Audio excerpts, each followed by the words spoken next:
Hello, everybody. I think we're going to get started here. Thank you for taking the time to come. Before we get started, I will ask that if people are willing to turn on their cameras, that's always nice for us to be able to see who's here. And I know that at least for those of us not in China, we've all been kind of stuck at home for a while. So it's always good to see some people. I know that in China, people at least can have a little more freedom, but so if everybody is willing and able to turn on their cameras, that's always great. My name is Devin Lau. I'm the Assistant Director for Yale Center Beijing. A little background about the center. Established in 2014, it's Yale's only university-wide center that features a lot of different departments and professors from throughout the university. And we'd like to highlight all that's going on, not just at Yale, but around the world, and to bring together thought leaders from around the world to discuss the interesting research and pressing issues. And so we've collaborated with Yale University Press to highlight some of the newest books coming out of Yale's press, which this, I guess, is the official kickoff of that series. And so you should look forward to many more talks highlighting some of the newest books coming out of the press. And it'll be an extension of their work as well as our host of many different talks that we've been hosting ever since the pandemic began online. And I will also note that it is a little unfortunate that we're doing this talk online instead of in person, because part of today's talk will feature a little bit about Django Hotel, which is actually directly across the street from the center. And if we were in the center right now, we would be on the 36th floor of the building, looking down into the courtyard of the Django Hotel. So that would have been quite fun. But for those of you that are in Beijing, or the next time you're in Beijing, please feel free to take a look outside when you can, and maybe we'll be able to remember some of the points that we hear about today as we observe. We are very lucky to have a fascinating talk today on the making of reform, architecture, and economic liberalization in the People's Republic of China.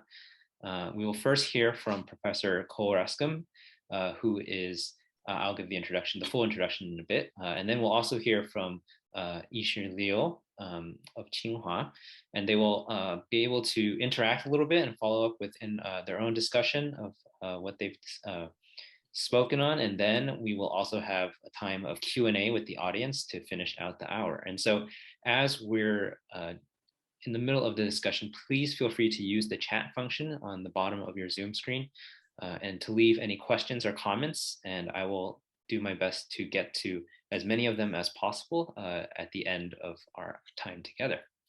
And then let me introduce our speaker and our respondent today. Roskam is Associate Professor of Architectural History at the University of Hong Kong. He is a graduate of Connecticut College, just up the street from Yale, as well as Harvard University. His research explores architecture's role in mediating moments of transnational interaction and exchange between China and other parts of the world. His articles and essays have appeared in Architectural History, as well as the Journal of the Society of Architectural Historians, among others. And he's also, his first book was on architecture and governance in Shanghai, called Improvised City. And today we'll be discussing his newest book, Designing Reform, Architecture in the People's Republic of China. After his talk, Professor Yishi Liu will respond. He is Associate Professor in the School of Architecture at Tsinghua University. He received his doctorate from UC Berkeley and returned to Tsinghua and has been there ever since. He specializes in the history of modern Chinese architecture and urbanism. And his research includes the 10 monumental projects in Beijing in 1959, which he will also discuss further today. So without further ado, I will turn things over to Professor Roskam. And again, if people are willing and able to turn on your webcams, that's always great. And we'll take a group picture at the end as Chinese custom for group events. All right, here you go. Great. Thank you, Devin and Joyce and everyone else in the Yale Center Beijing. I'm really excited and grateful for this opportunity to talk a bit about my work. I should also acknowledge the Yale University Press. I want to thank them for all of the hard work on the book. It was a fantastic experience. And I'm very grateful for them as well. And then I also want to acknowledge Yishi Liu for his willingness to respond to my work. Let me share my screen. I've been asked to talk for about 15 minutes on a specific aspect of the book, and it was suggested that I talk about the Jianguo Fandian, given its proximity to the Yale Center Beijing. And I will do that, but before doing so, I wanted just to say a few introductory words, a few general words about the book itself. In particular, its maybe unusual periodization, and also the central argument of the book, which concerns the significance of architecture as it relates to the opening and reform era. I started research on this project in my last year of graduate school, so over 10 years ago. And questions that have pretty consistently been raised in relation to the project since I started it relate to the time frame and also to the subject matter. So I wanted to talk about them briefly. The first, of course, this issue of the time frame and my intent to extend the history of reform back prior to the official advent of reform in 1978. The book begins in 1970, just after the peak of the Cultural Revolution. It extends through the events of June 4th, 1989, and then concludes with Deng's efforts to restart economic reforms through the Southern Tour in 1992. And in extending my study, I guess, earlier perhaps than most existing and standard histories of opening and reform, what I really wanted to do is test out this hypothesis that the first diplomatic gestures, commercial agreements, and intra-party debates that emerged in the immediate wake of the Cultural Revolution eventually formed the basis, the ideological, the logistical, the conceptual basis for reform after 1978. This argument is not mine alone. I have to acknowledge the work of figures like Song Ke, Guang Dinghui, Charlie Xue, who I believe is in the audience. They've also begun to push the boundaries of reform as it relates to architecture. But it's also heartening to see recent publications such as this just published catalog of the SIG collection at M+, also identify 1970 as this important turning point in relation to socialist Chinese cultural production. The other key question that often comes up or has come up in relationship to the project is architecture itself. Late-Mao and early reform era architecture has generally not been well documented or received within the realm of architectural historical scholarship. The era is often depicted as kind of a transitional, awkward, almost embarrassing moment, characterized primarily by uncertainty and a certain misinterpretation of foreign architectural ideas as they were imported and then circulated throughout China. But the key argument that I make in the book as it relates to architecture is for the era's importance, its significance as a very exciting, valid, and important moment in China's recent architectural development. It was consequential to the country's pivot toward capitalism insofar as buildings such as the East Addition to the Beijing Hotel, which I just showed in the previous slide, as well as this interior dining room, but also projects like the United States Liaison Office. These were buildings that were essential in accommodating the arrival of foreign leaders and diplomats, business people, and tourists, and all of the new international contacts and capital that they brought with them into China, as well as the new technologies that such architecture enabled and required. Buildings are only one component of the project and the book as it relates both to pre-1978 and post-1978 development. Numerous circulations of people and ideas and practices were also very active within China at this period of time, making it an incredibly lively and dynamic moment, not only in Chinese architectural development and production, but also discourse, what people were talking about when they talked about architecture. And that those kinds of conversations and engagements also contributed to the intensified reshaping of China's economy, its politics, cultural production, and society at large. Now, for all of the emphasis I've just placed on pre-1978 design, of course, these influences and all these ideas were even more visible and active when we talk about post-1978 work. particularly a number of early joint venture design and construction projects, such as the Jianguo Hotel, which I'll focus on now.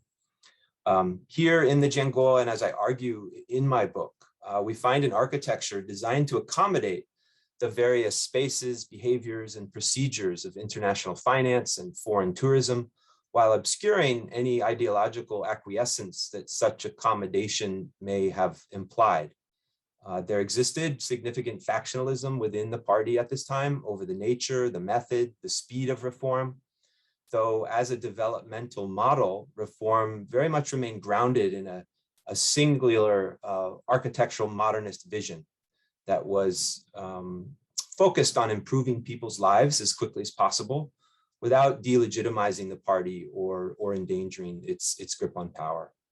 And so realizing this objective and achieving this balance required what we can understand as a sort of politics of visibility, capable of communicating both progress, but also control.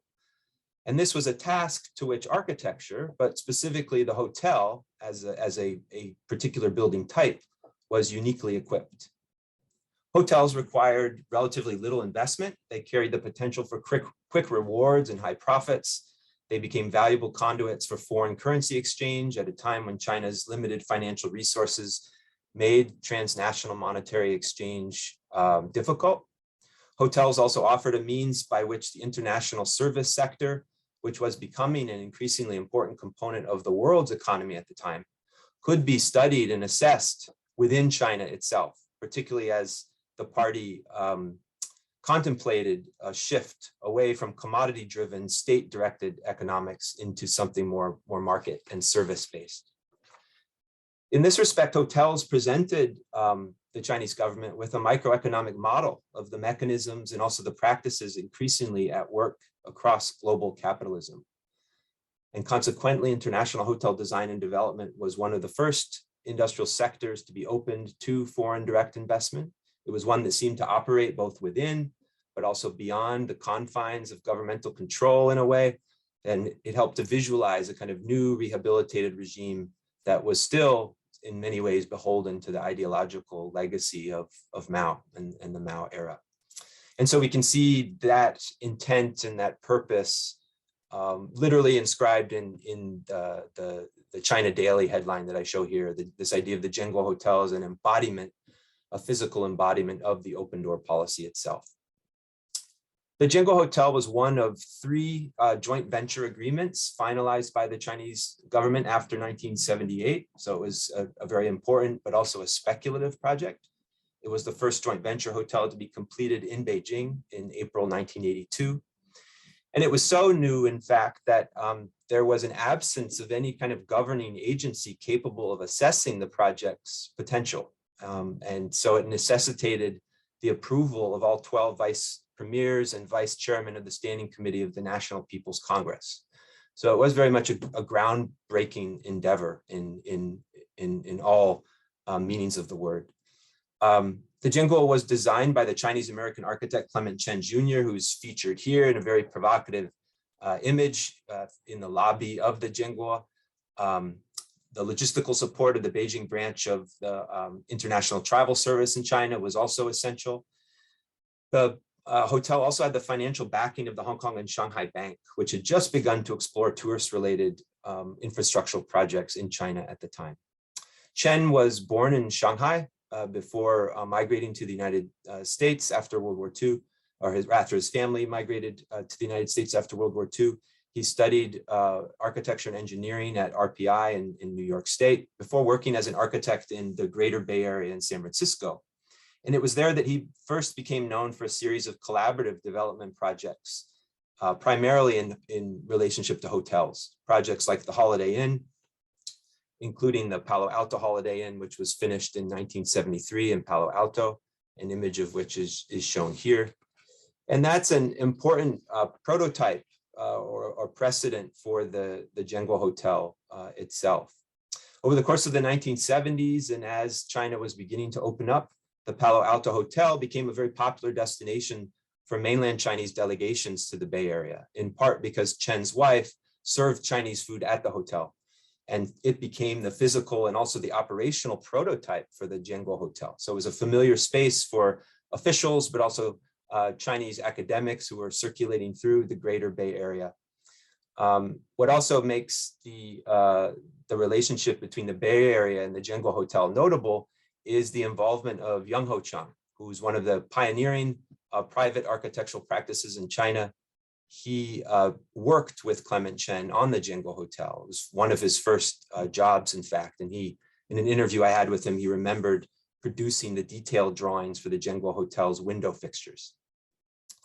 The Django Hotel ultimately was concluded and completed as a 480-room facility, costing $22.6 million, that again eventually opened in April 1982 along Beijing's Jianguo Menwai Dajie. And it was completed by the Beijing #1 construction company in accordance with what was then standard PRC construction and material practices.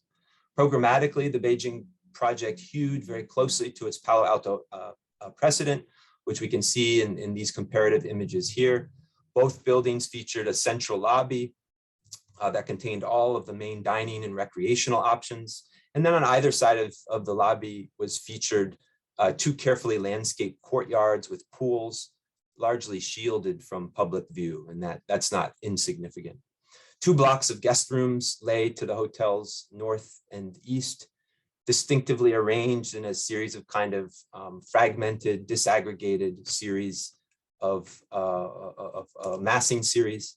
At least one Chinese critique favorably compared the hotel's elasticity and its lively composition to interior courtyards seen in traditional Chinese vernacular architecture. So there was also, almost immediately after the project was built, there was this effort to kind of legitimize the project discursively within a broader historical Chinese architectural framework.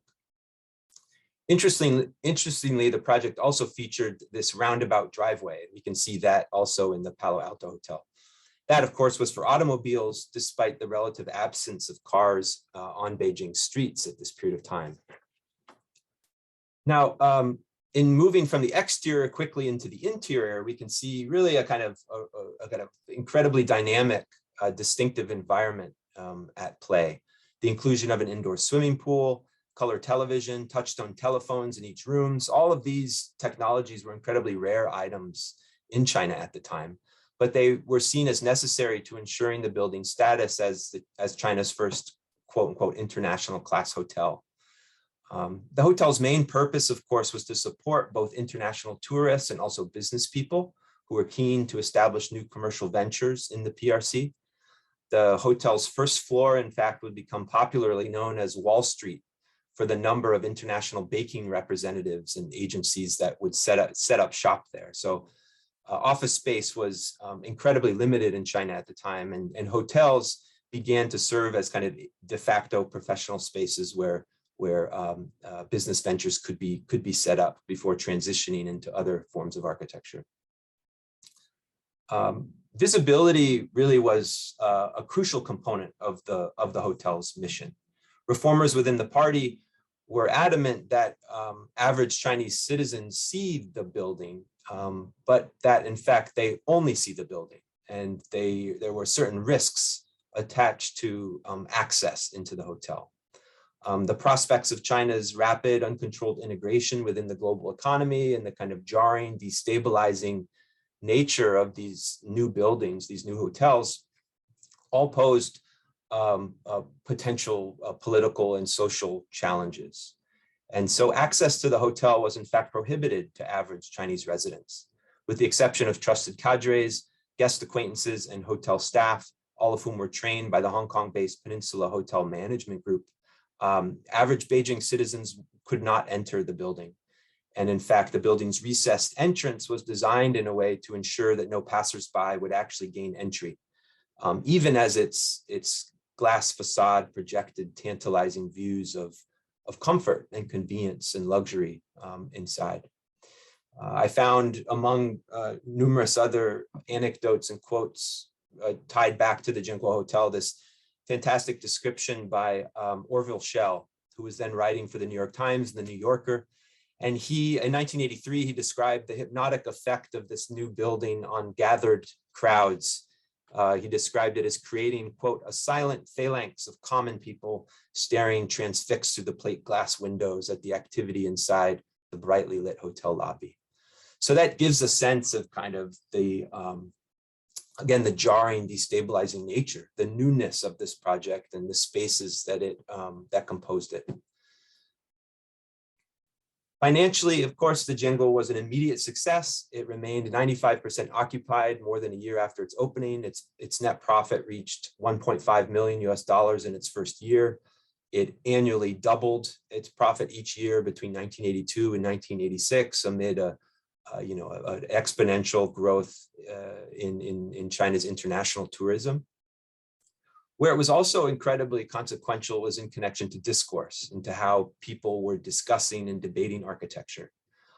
Chinese architectural critic Wang Mingxian later identified the Jianguo as both the first glass-walled building in China and described it as, quote, an enclave of the capitalist outside world that nevertheless, quote, provoked much excitement and debate among Chinese architects. There was an officially sponsored symposium that was organized by the architectural journal, the Zhenju Shuibao, in Beijing, just 2 months after the Jianguo Hotel's completion. And in that, at that symposium, a number of Chinese architectural academics, designers, critics weighed the merits of the Django Hotel as it compared to other Chinese-built projects, such as the Huadu Hotel, an image of which I've showed here. And it's an interesting conversation that was published in Zhenju Shuibao, in which the participants each weighed the merits of both buildings with advantages and disadvantages identified in both projects. But importantly, such debate helped to establish a set of discursive parameters with which China's architectural community could begin to critically assess such work, while also positioning their own work in connection to reform and into what was happening economically. Projects like the Django Hotel became a kind of template around which domestic architectural production could begin to learn from and absorb foreign architectural activity as it was being imported into China over this period of time. There were, of course, a number of other hotel projects that were proposed, designed, and constructed in China at the time. I've privileged the Jianguo for the reasons that I mentioned, its proximity to the Yale Center Beijing, but also in part because it was so ideologically and also financially effective, particularly relative to other contemporary projects such as the Fragrant Hills Hotel or the Great Wall Hotel. These were projects that were built and were eventually considered successes. But the logistics and the complexity of each project were much more difficult than the Django Hotel, which was a relatively simple, straightforward project to implement. The Django's relatively simple design, its modest budget, and its rapid financial success all distinguished it from some of the other notable hotels that were realized at this period of time. What also signifies, I think, the Jianguo and the hotel as an important building type to reform was also the extent to which these buildings operated as a kind of economic threshold, but also a political quarantine, a space with which early economic modifications could be made visible and projected to the population without any visible signs of political duress. And that made the typology incredibly and increasingly popular within Chinese architectural production and discourse over the course of the 1980s. Now, today, the legacy of these buildings, I think, is often overlooked, though, as I argue in my book, such architecture deserves a reassessment and offers a valuable concretization of the precarity of socioeconomic reform, which, as we all know, Deng Xiaoping famously analogized as crossing the river by groping for stones, right? 摸指石头, 过河. Reconceptualized in these terms, I think the international, that was just my alarm clock to finish. So I'll conclude here with a few thoughts, but I think reconceptualizing the international hotel helps to lay bare, to reveal the unresolved paradoxes that were embedded within reform, and within the architectural and the economic transformations that were required, architecture's contributions to China's modernization, but also to new conceptions of Chinese modernity, still remain, I think, under theorized and under problematized. And so I hope my book might initiate further conversation and reassessment of that period and of that debate. The typology of the hotel may no longer hold a privileged claim over how China defines its relationship to the world, but I think that it was an essential instrument for international exchange as well as for commodity flow, and became an important and consequential spatial model for how China's leaders would begin to attempt to orchestrate substantial economic turbulence without ceding political control. So ultimately, the architectural history of the opening and the reform era, as I chronicle in my book and as we can continue to talk about, I think ultimately reveals architecture to be a technology and also a form of cultural production that was essential both to defining and demarcating processes of economic and political change, even if architecture ultimately did not restrict the imbalances and the impulses that accompanied those processes. So with that, I'll end, and I appreciate your attention and your interest in the project, and I look forward to hearing from Yishi. So okay. Thanks for including me in this event. Cole and I, we met many years ago. That was in an exhibition curated by Cole. That was in the 789 Art Zone, and that exhibition was about the hotel, the research that Cole did at that time. Of course, he made updates to his research and made it a chapter in his new book.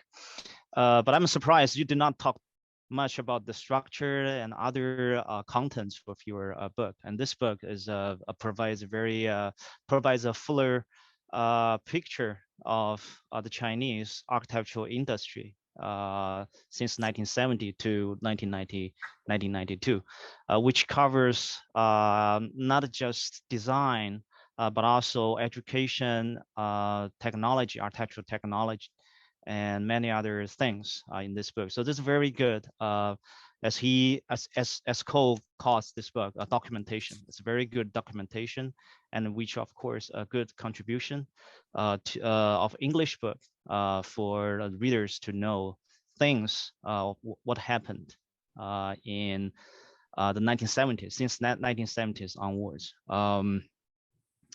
So Cole and I think we followed with each other in the past few years of our research to have a better understanding of our modern Chinese architecture and urbanism. And this book, I found something interesting in this book. So I will say something about this book because Cole did not expand on his book. So I'll tell you the structure of the book and things that are interesting to me, and later that we can engage others in discussion about what the research, what the future trend of doing research on history of modern Chinese architecture and urbanism. So this book, so Cole, like many other West-based or Hong Kong-based scholars, he consulted sources of many forms: architectural journal, 建筑学报, and some other formal publications in the mainland. Of course, one of the major sources that Cole and others consult. But there are also other sources that scholars in the mainland normally do not pay much attention to, or because of language barriers and other restrictions, we do not find them easily. So Cole mentioned about the pictures at the exhibitions in other foreign countries, like the Pompidou Center. He provides some good pictures about how the foreigners how the foreigners depicted the Chinese everyday life or the Chinese urban landscape. So there are things, there are materials that that we should pay attention to. And the chapter, I think for today's lecture, Cole just focuses on they focused on the hotel as a building type. And of course, hotel, the chapter, I also noticed that the hotel chapter is the longest chapter in this book. And we should note that to use Cole's word, the hotel construction is the way used to define the relation of the PRC to the outside world. So that was Cole's works on the hotel building in the late 1970s to the early and mid 1980s. My own research on the hotel as a building type focuses on a couple of years before that, and that was the Peace Hotel and other hotels designed and constructed in the early 1950s. So that was also a very crucial moment for the regime, for the state building, the socialist state building under Maoism. And as you know, in the reform areas, it's kind of like another under another political regime. So the state need to redefine its relation to the outside world, and equipment, hotels, and the modern facilities and equipments in the hotels, and the guests supposed to stay in the hotel, they're an emblem for the state policies and diplomatic attitude to the outside world. So this is interesting. So with the parallels we made here are interesting, inspiring. And this is what I say, we followed with each other's work to have a better understanding on the Chinese architectural history, modern Chinese architectural history, and urbanism. But there are some other things I want to also put here. Oh, let's pump up. So I think change is the keyword of Cole's new book. He find the change of why the design concept, the design philosophy changed to the modernist styles, the modernist methods and technologies applied and used in the 1970s onwards are quite dramatically different from the previous era. But also, I want to notice that the continuity and the technological accumulation can also be the source for this change. It's not just the result of the diplomatic and the political change outside, but also as a result of the past technological accumulation. Cole talked about the concrete, the technology, architectural technology of concrete panels and the hollowed bricks, and there had been experimentations on these things in the early since early 1950s onwards. There are factories in Beijing doing the prefabricated things. That's the lessons the Chinese experts, even officials, they were sent to the Eastern Bloc countries. So they learned about what the Dresden, Germany, what people did there, and they brought this experience back to China. And that's like early 1950s. And I also mentioned to you, Professor Xia Heng. He is doing a research on the shell, the brick shell. So, you know, we also use concrete shell, but he's doing research on brick shell. This is like a substitute technologies. And that was very popular in South China, in the Great Bay Area in the 1960s, 1970s at this moment. So there are other things that we can brought to the scene relating to your research. And I also like to, because you did not mention about the railway, I think it's one of the most interesting points, interesting stories in your book about the Zambia and the Tanzania. What is that? Tazara, the Tazara. Tazara. Yeah, This yeah. is the Tanzania-Zambia Railway Station. The railway and the railway stations built with the aid from the PRC. There's technological transfer from China in the 1950s that accumulated starting from 1950s, then it was brought to other countries, so to Africa. So we can see the double curvature shell, the concrete double curvature shell in the Beijing station built in 1959. And this was and this technology became mature and mature in the 1960s, and then was brought outside, not just in Chinese cities, but to African cities. So there's a longer thread to understand the topic. And what else I want to say? So this also reminds us that people in mainland China, that we should pay more attention to people outside China, that for people doing the China-related research outside China. And for for scholars like Cole, so I suggest you guys pay more attention to what the recent progresses for the mainland Chinese scholars, what they did in China. Okay, so the Professor Shahen is one of the example that I want to remind. Basically, this is a very interesting book, as I said. It's a good contribution to the literature, the existing literature, to better understand, to ramify our understandings of Chinese cities and Chinese modern and contemporary architecture since 1970s onwards.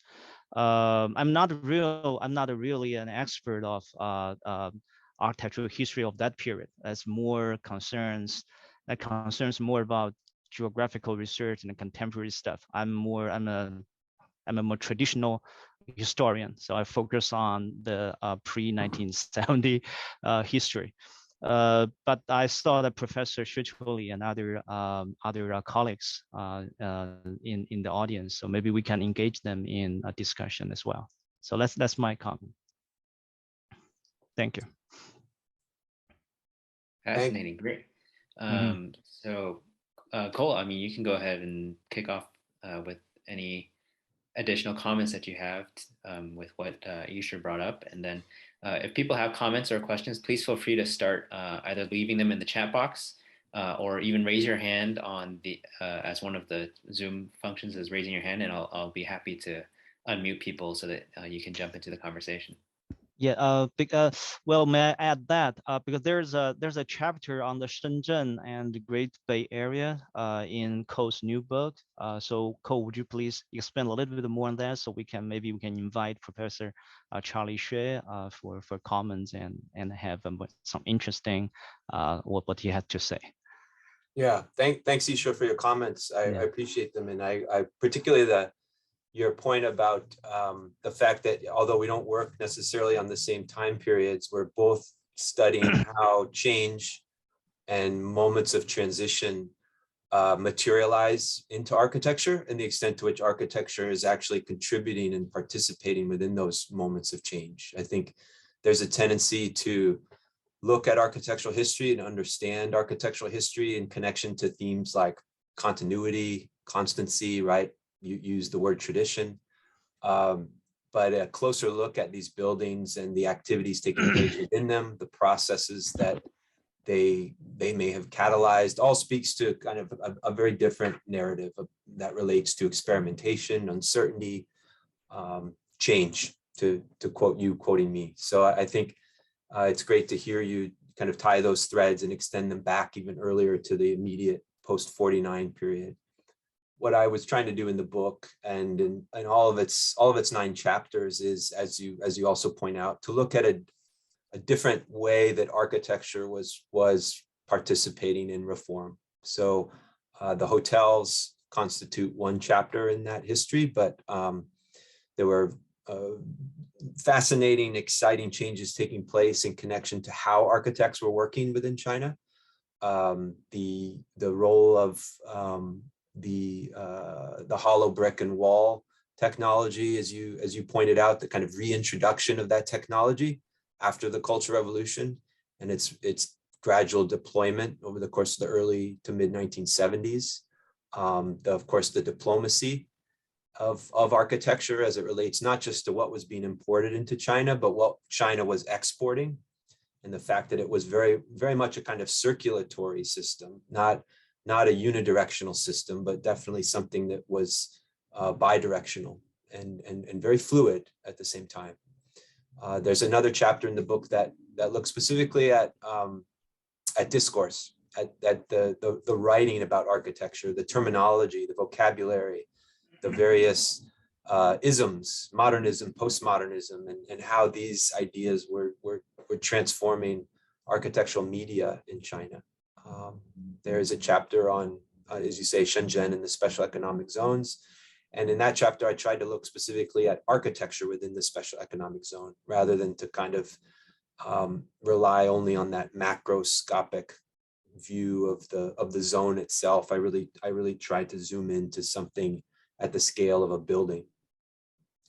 And the other chapters, the final chapter in the book looks more particularly at Africa and China's exportation in Africa. So yeah, each chapter offers a different slice of architecture's legacy as it relates to reform.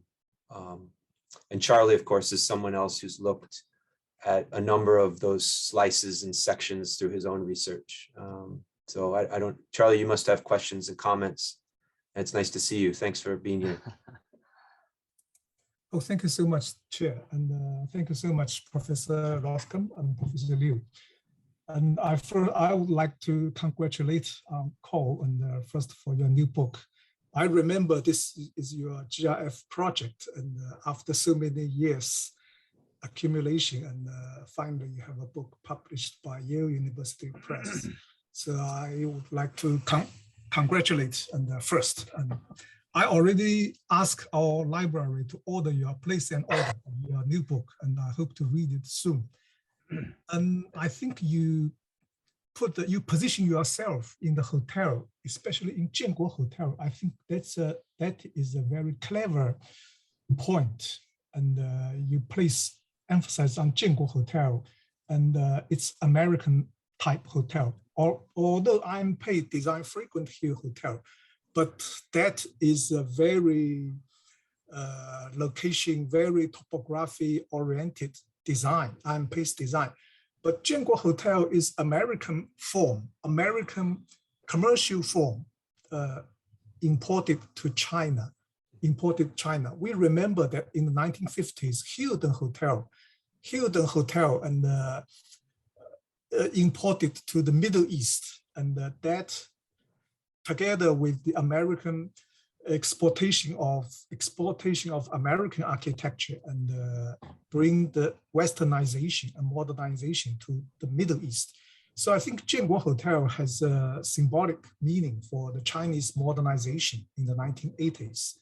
So you grasp on that. So I think that is a very clever point. And also for Clement Chen himself, he designed Holiday Inn in California, and also then came to Beijing. I have not read your book, and when I write my book, I write a Chinese book in 2006. I also write Django Hotel, but I could not find many materials on Clement Chen. And I know he is based in California and also Hong Kong, perhaps. And today, from your lecture, I know he's from Shanghai. And first, okay.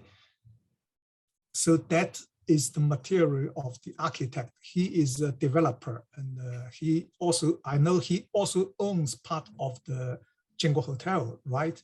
But he passed away very early. That's right. Yeah. Yes, so that is about the hotel. I also see the cover image is the Shanghai Center designed by John Portman. Yeah. And yes, John Portman, that is, I think I am from Shanghai, and that is a very impressive work in the 1980s. And when those hotels, Django Hotel, as you said, Chinese people were not allowed to enter these hotels. We feel very scared to enter those buildings, and in the 1980s. So you studied Django Hotel and also Shanghai Center, one in Beijing, one in Shanghai. I think Portman is a commercial architect. Portman may not collect any AIA gold medal or any other academic award, but he is so influential in the American commercial design. And his works imported to China, to Shanghai. I think his success is immense, and the influence is immense for the Chinese architectural design and building practice development. Those practices are so huge. So I think you can grasp these points and these cases. Those are very good points for your book. And so I first talk these two points. I stop here. Later I can come back to the discussion. Okay. Okay. Thank you very much. Thank you, Charlie, for your comments. And yeah, just to add on to what you said, and also what Yishi mentioned in relationship to research materials and what scholars are increasingly looking at in relationship to architectural history.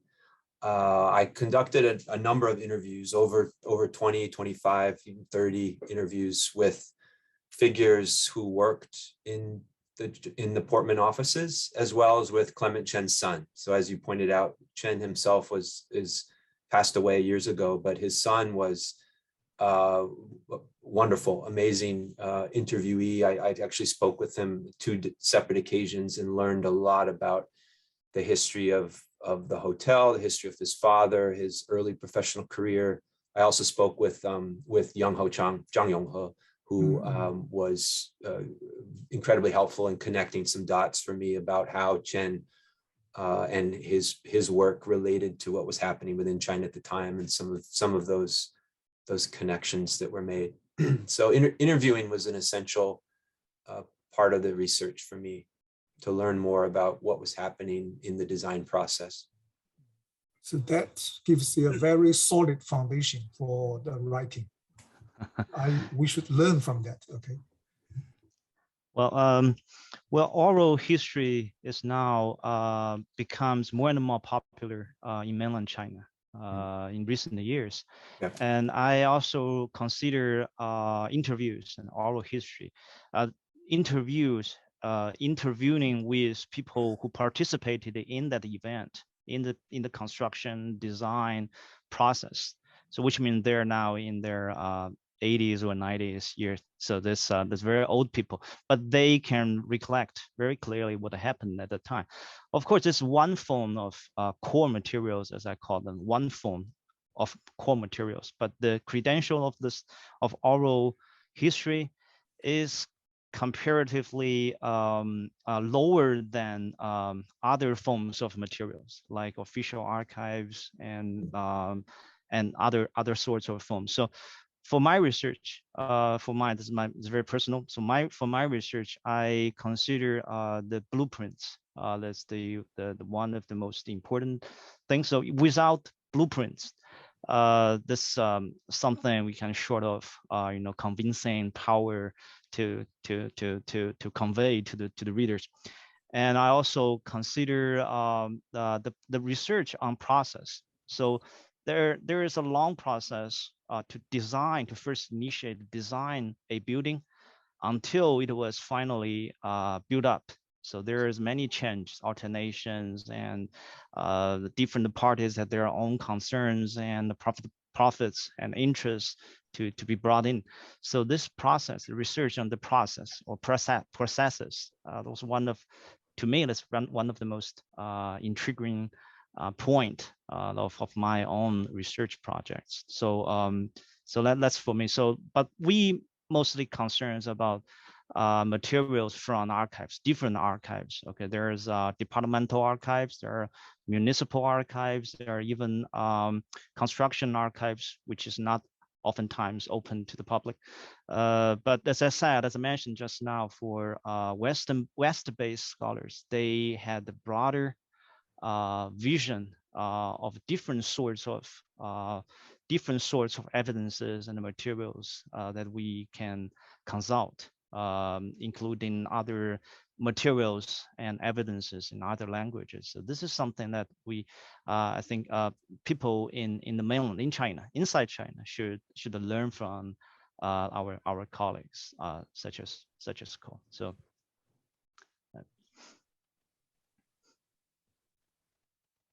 Great. Oh, we have another question here from somebody in the audience. Perfect. Hi.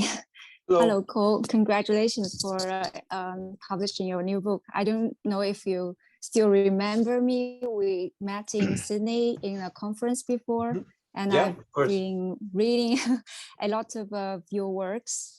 And I wonder if your book here covered any new practices or practice forms during this period, because my research is focused on the architectural practice. And I'm also curious about how Yonghuo Chang participated in this Jianguo Hotel project. What's his position, and if he is helping Chen as his assistant with an American firm, or he is just from Chinese government sent him as some kind of assistant position. Because in Fragrant Hill Hotel, there's also Chinese architect Wang Tianxi, who is also he's doing a kind of learning apprenticeship in Ming Pei's office. At that time, he participates in the hotel project. So I wonder if Yonghuo Chang has a similar relationship here. And also, I have another question is about, I've read before in one of your journal paper, you've mentioned several different practices, private firms. They appeared in 1980s, and have you get into deeper or further writing about them in this book? Yeah. Thank you. Great. Yes, thanks. I do remember you, and I appreciate the question. Thanks for tuning in. Yes, I do have a chapter that's focused on architectural practice and the changes that were taking place within the framework of the state-run design institutes, and the establishment of these experimental offices for design by figures like Wang Tianxi. Actually, that research was initially published as an article that it sounds like you found, which is great. And I've revised that article and added some additional information and expanded some of the case studies and included it in the book.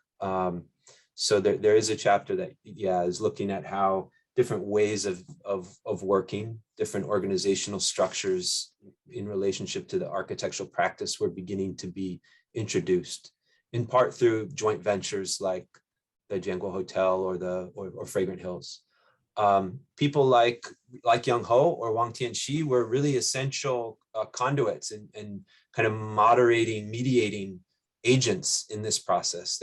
They were young, ambitious, and well-connected young designers who became important representatives in these collaborations. And the information and the knowledge that they gleaned through people like Clement Chen and I.M. Pei was then kind of instrumentalized and applied to their own, experimental architectural practices.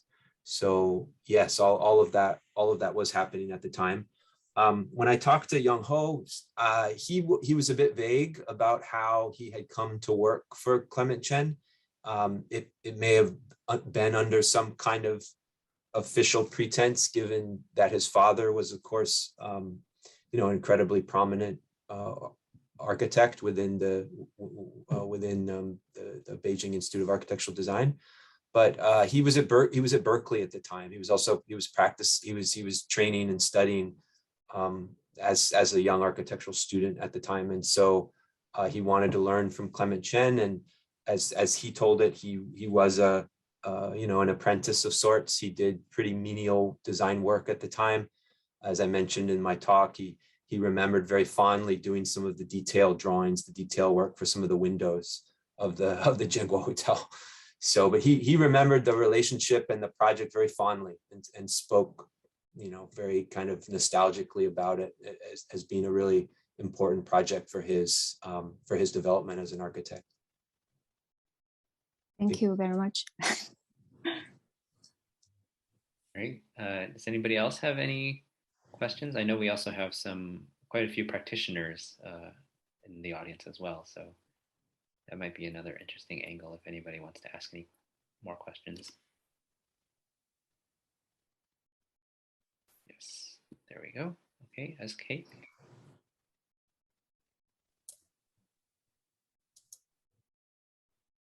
Hi. Yeah, I'm Kaesong. Yeah, Yes, Kaesong, how are you? Yeah, I really admire Roskam. Yeah, I think it's a very great event, and I see Professor Roskam and Professor Liu Yishi, Professor Xueqiu Li, and all of you are very important scholars in this part of the architectural history in this area. Yes, and I also did some research on the architectural history of this period, and my PhD research is focused on the Chinese architectural history in the 1970s, and now I applied for the NSFC research grant, and the new topic is about the architectural history from 1970s to 1980s. So I began to consider the two periods that is divided by the year 1978, the two separated periods as one. Yeah, because I think because if you only consider from the political aspect, it's separated. But if we look at the architecture itself, especially if we focus on the knowledge of architecture, we can see the continuity. And so I focused on actually the modernism, because I think the modernism in these 2 decades from 1970s to 1980s is actually a high tide of in the Chinese architectural history. Yes, so that is my observation, and I'm not so sure. And actually, I would like to hear your ideas. And another consideration is about the 1980s, because I read a book written by Ezra Vogel, and he studied the Chinese political reform, and I think that's very inspiring, because he thinks the 1980s is not just a very simple, straightforward process of reform, but he revealed a lot of ups and downs and a lot of hesitation, so it's a very complicated process.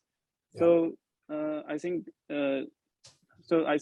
you have very interesting idea to study the relation between architecture and political reform, and so I'm wondering how architecture history can reveal the complexity of political history. So that's so that's my questions. Yeah, thank you. Great question. And Songke, you're included in that list of prominent scholars who are looking at this moment. You need to include yourself.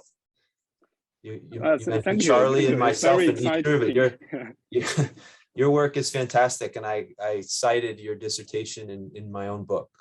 So I very much look forward to seeing how your own research progresses and develops.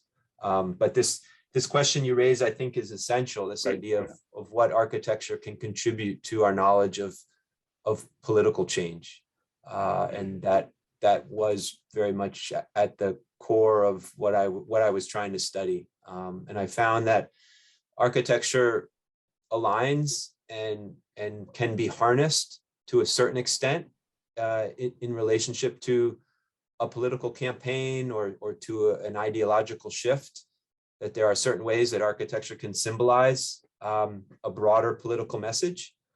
but architecture is at the end of the day an object, right? And it can be disobedient in its objectness. And sometimes buildings can project and convey meanings that weren't necessarily intended by the political forces behind it. And so that tension is of great interest to me, the extent to which architecture monumentalizes certain political ideas, but also the way that architecture at times can subvert those same political ideas, often based, on relatively fickle ideological shifts that might be taking place. And this was very much something that I tried to engage with in the introduction of my book, and then in the really all of its 9 chapters was looking at different friction points and different coincidences between what was happening in China politically and then what the architectural equivalents were, and vice versa. So everything from materials to scale to site to the designers behind the projects, all of those elements I think can be spun and framed as having political significance. But by the same token, they can also be used to challenge in some ways and to contradict the particular political messaging of a moment. Yes, right. Yeah, but as to the 1980s, so more specifically, how to interpret the architectural history of 1980s to represent the complexity of the political history. Yeah. So, for example, how to subdivide the course of this kind of political reform. Yeah. My as a scholar, I guess I'm less interested in that kind of strict, rigid periodization that I think often emerges in some Chinese architectural scholarship, where there's this desire to kind of to break time up into these specific periods. I was interested in as you yourself pointed out, looking for the kind of continuities that might transcend or spill over from one period into another, such as 1978. And what's interesting for me about architecture is that architecture takes a long time to build.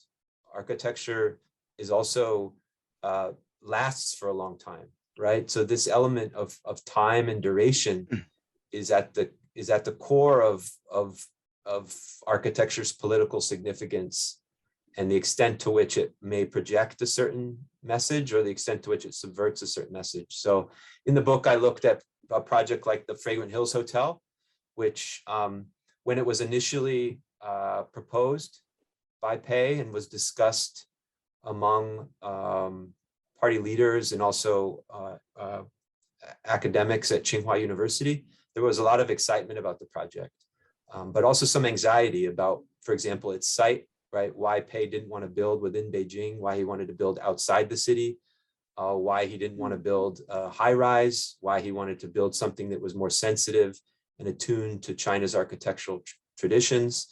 And so over time, a project that would seem to kind of embody the promise and the excitement of reform came to reveal some of the contradictions and the challenges of reform.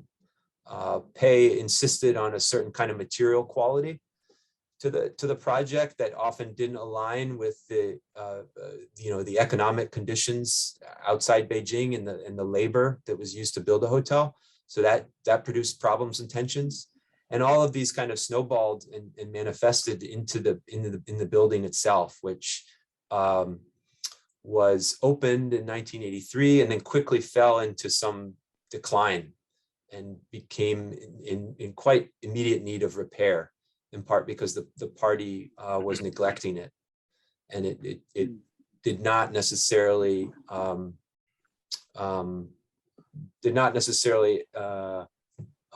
deliver all of the promises that the party leaders had hoped it might.